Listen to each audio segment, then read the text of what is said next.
بعد تجربة متجر الصحراوي على الكيك، الفيديو انتشر ووصل حتى عند بعض اليوتيوبرز مثل علي عمر وعبود أوف منا. وإذا تريدون مشاهدة المقطع هو في الوصف أو تجدونه في قناتي. وهذا الشيء خلاني أفكر، هل باقي المتاجر اليوتيوبرز على الكيك تستحق التجربة ولا مجرد خدعة؟ هناك الكثير من اليوتيوبرز عندهم متاجر على الكيك مثل حسونو، بيبو إيكريكتي وغيرهم الكثير.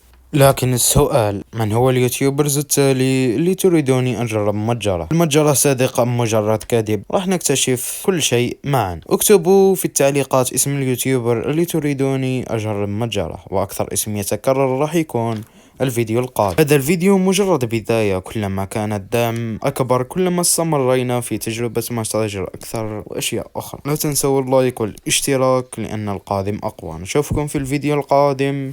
راح اخلي لكم الان فيديو لعلي عمر وهو يشرح كيف راح تكون فيديوهات انا مع القادمة. فكره ايش؟ والله انا مع فكره ايش؟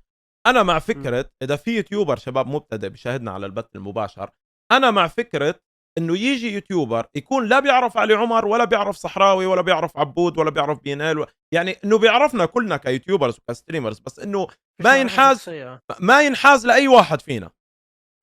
تمام؟ يجي هذا اليوتيوبر يصور فيديو يجمع نقاط عند كل ستريمرز.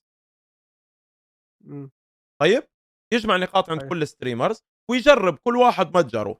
مثلا يجمع نقاط عند عبود ويشتري ويعطينا تقييمه، يشتري من عند صحراوي ويعطينا تقييمه، بس بدون ما يحكي لاي بدون يعني ما يروح يتواصل مع علي عمر يقول لي ها علي عمر انا بصور فيديو راح اشتري من عندك عشان لا يكون متابع، ما عنده تواصل مع اي يوتيوبر، ما عنده انحياز لاي يوتيوبر، ما عنده اي شيء.